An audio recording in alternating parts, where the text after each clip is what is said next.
Ahoy there, Frankie Day from Frankie Day Models. Okay, fellas, I got video number 11 from my USS WARD, and a special shout out for a gentleman named Mr. Gary Dewhurst. Fellas, Mr. Gary Dewhurst is a fellow vet like myself, and a very wonderful human being, and a very wonderful person, a very wonderful man, and a very generous man.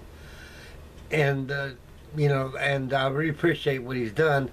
About 4 days ago, I received a parcel in the mail, and he sent me a Hawker Harrier. Right here, fellas, I'm going to show this real quick. Here's another 124 scale Hawker Harrier that I got from Mr. Gary Dewhurst. He sent this to me, and I'm going to make a dedication build right after Mr. Martin Lammett's 50th anniversary Hawker Harrier build. I'm going to go ahead and make a dedication build to Mr. Gary Dewhurst, and let him know that I'm building his airplane for him. And it's going to be something I like to do for him and for you guys too as well. And I'm very grateful for this. And it's going to be built and it's going to be probably be a Sea Harrier. Who knows? But it's going to be a beautiful looking airplane when I get done. And before we proceed any further on the video, I'd like to state that I want to go ahead and finish up my USS WARD. I should have had this thing done in about a week, guys.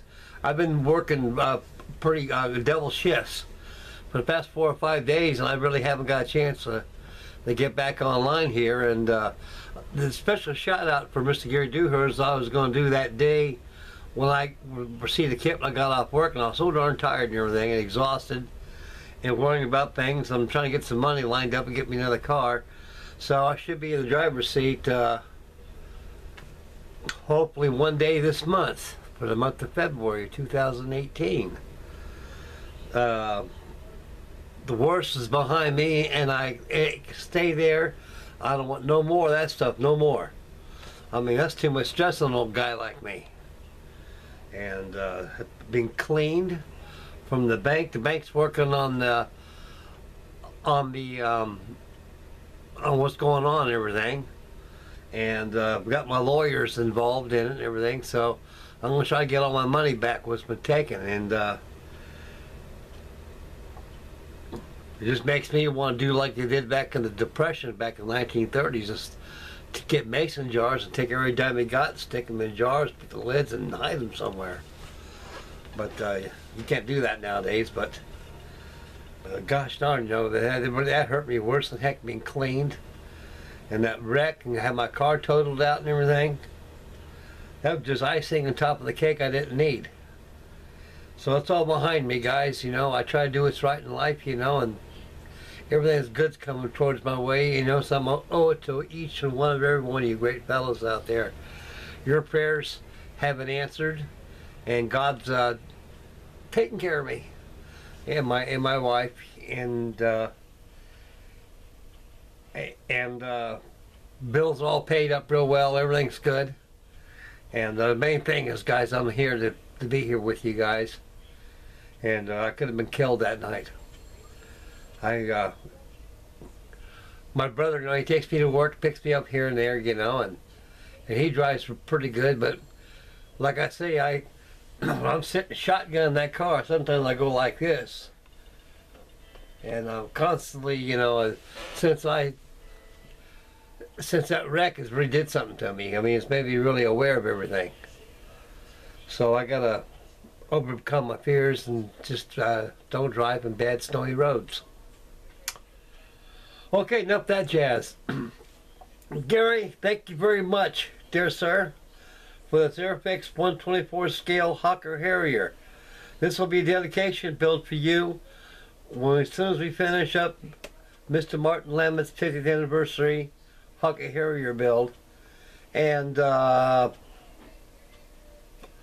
I'll do a good job for you, sir, and thank you very much. It's much appreciated for the plane, and I'm very grateful to my heart to you.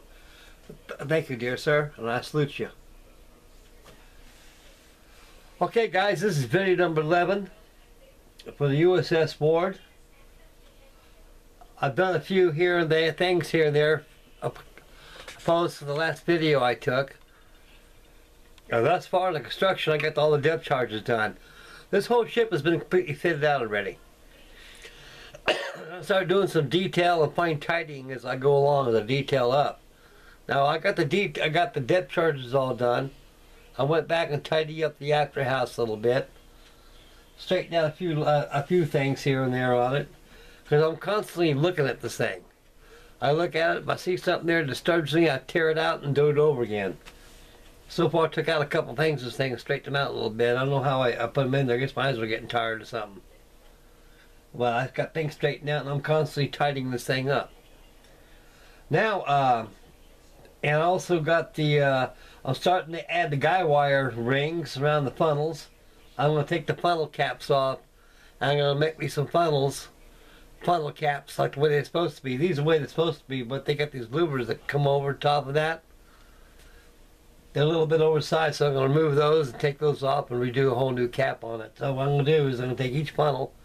I'm going to go ahead and rig the rings. I'll show you as we make the video here. And it's going to be nice to get done. When I finish these funnels, I'm going to go ahead and start adding the guy wires on here. Start wiring up and rigging the funnels. Then I'm going to go up to the foremast under the yards and start adding my blocks on there, which go all the way down to halyards, all the way down to the flag locker. Okay, and I got all the deck fittings on there. Got the bits on there, the open chocks, and I got the jack staff on there. And we'll go take a look. Okay, guys.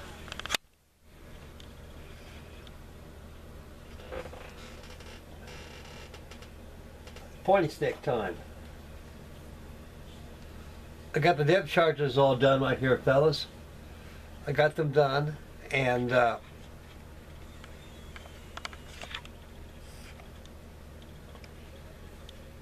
think it's 45 pieces to each one of these depth charge racks. I got them done. I went back and tidied up the top of the after house. I got to add the helm back there. There's the emergency steering gear. It fits back here after the mainmast. That's got to be added. When I start rigging everything up aft, I'll install that when I get to it.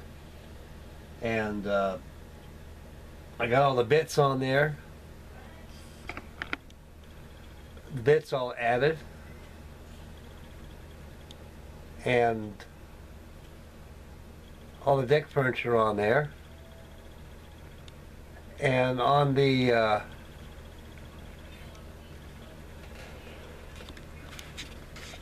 we got a little closer on here, guys, so we can, on the funnels here,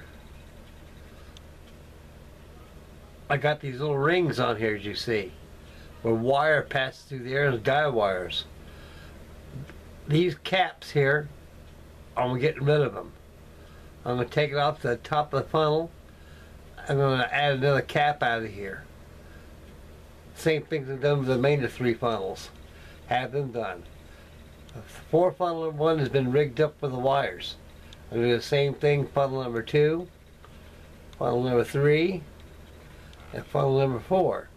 Then I'm going to go ahead and rig my guy wires down the way they're supposed to be. Then I'm going to go ahead aloft on the yards up here. I'm going to go ahead and add the blocks. They're halyards where you can raise your flags up. And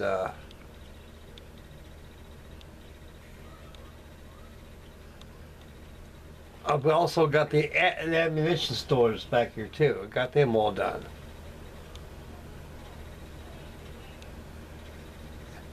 This came out pretty good, guys. This came out real nice. I got a display case for it already. I'm going to put it inside the display case when I get done. And